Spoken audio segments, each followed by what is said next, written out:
عمر بن ثعلبہ بیان کرتے ہیں لا یزال الناس بخیر ما لم یتحاسدوا، اس وقت تک لوگ خیر کی زندگی، برکت کی زندگی بسر کرتے ہیں جب تک وہ حسد نہ کریں۔ جب وہ حسد کرتے ہیں تو اپنے آپ کو خیر اور بھلائی سے محروم کر لیتے ہیں۔ یہی وجہ ہے حسد ایک بہت ہی بھیانک بیماری ہے۔ ابن المعتز کہا کرتے تھے الحسد داء الجسد، یہ حسد ایک جسمانی بیماری ہے۔ اور بعض حکماء کہتے ہیں الحسد جرح لا یبرأ، حسد ایک ایسا زخم ہے جو کبھی مندمل نہیں ہوتا۔ وحسب الحسود ما یلقا، اور حاسد کے لیے اتنا ہی کافی ہے کہ جس مصیبت کے اندر وہ چلا جاتا ہے حسد کی وجہ سے، ہر وقت جلن میں، ہر وقت ڈپریشن میں، اور حاسد کے لیے اتنا ہی عذاب کافی ہے جو اس کو حسد کرنے کی وجہ سے دنیا میں ہی مل جاتا ہے۔ حسد اور حقد ایک بہت بری عادت ہے۔ معاویہ رضی اللہ تعالی عنہ کہا کرتے تھے لیس فی خصال الشر اعدل من الحسد یقتل الحاسد قبل ان یصل الى المحسود، بری خصلتوں میں سے حسد سے بڑھ کے کوئی عدل والی خصلت نہیں۔ حاسد جب حسد کرتا ہے، محسود کو تو ابھی کچھ ہوتا نہیں جس کے ساتھ حسد کیا جاتا ہے، حاسد پہلے مر جاتا ہے۔ کس طرح کی موت اس کو آتی ہے؟ سکون کی موت، چین کی موت، راحت کی موت، برکت اور خیر و بھلائی کی موت، اپنے ہاتھوں وہ مر جاتا ہے۔ ابو ہریرہ رضی اللہ تعالی عنہ روایت کرتے ہیں رسول اللہ صلی اللہ علیہ وسلم نے فرمایا لا یجتمعان فی قلب عبد الایمان والحسد، انسان کے دل میں دو چیزیں اکٹھی نہیں رہ سکتی، ایک حسد اور ایک ایمان۔ اور ابو ہریرہ رضی اللہ تعالی عنہ روایت کرتے ہیں رسول اللہ صلی اللہ علیہ وسلم نے فرمایا ایاکم والظن، لوگوں بدگمانی سے بچ جاؤ، فإن الظن اکذب الحدیث، بدگمانی بہت جھوٹی بات ہے۔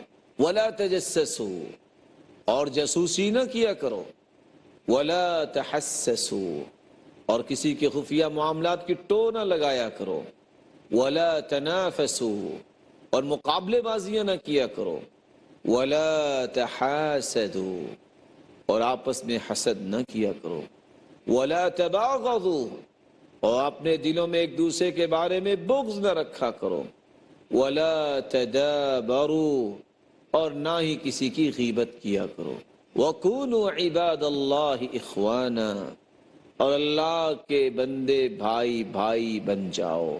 اللہ رب العزت سے دعا ہے اللہ رب العزت ہمیں حسد سے بچائے۔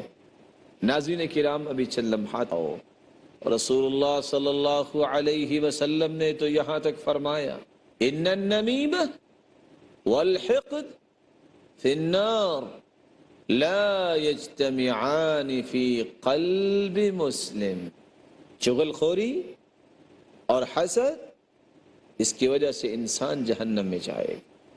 اور بندہ مومن کے دل میں نمیمہ، ایمان، چغل خوری اور حسد یہ جمع نہیں ہو سکتا، بلکہ رسول اللہ صلی اللہ علیہ وسلم نے تو امت کو خبردار کیا دب الیکم داء الامم قبلکم، تمہاری طرف پہلی امتوں کی بیماریاں بھی آئیں گی، الحسد والبغضاء، حسد کرنا اور بغض رکھنا، ہی الحالقہ، یہی تو ختم کر دینے والی بیماریاں ہیں، حالقۃ الدین، یہ تو دین کو ختم کر دینے والی ہے۔ والذی نفس محمد بیدہ، اللہ کی قسم جس کے ہاتھ میں محمد کی جان ہے، لا تدخلوا الجنۃ حتی تؤمنوا، تم جنت میں داخل نہیں ہو سکتے جب تک تم ایمان نہ لے آؤ، ولا تؤمنوا حتی تحابوا، اور تمہارا ایمان مکمل نہیں ہو سکتا جب تک تم آپس میں محبت نہ کرنے لگ جاؤ۔ اولا ادلکم آتے ہیں ثلاث من لم یکن فیہ واحدۃ منہن، تین چیزیں جس شخص کے اندر نہ ہوں، کان اللہ یغفر لہ ما سوا ذلک، اللہ رب العزت اس کو معاف فرما دیتے ہیں جو اس کے علاوہ ہو۔ ذالک لمن یشاء، جس کو چاہے۔ من مات لا یشرک باللہ، جو شخص اس حالت میں مر جائے کہ اس نے شرک نہ کیا ہو۔ ولم یکن ساحرا، اور وہ جادو کرنے والا بھی نہ ہو۔ یتبع السحرہ، جو جادوگروں کی اتباع کرتا ہے۔ ولم یحقد علی اخیہ، اور جو کسی مسلمان پہ حسد نہیں کرتا۔ یہ تین گناہ نہ ہوں تو اللہ رب العزت اس شخص کو معاف فرما دیتے ہیں۔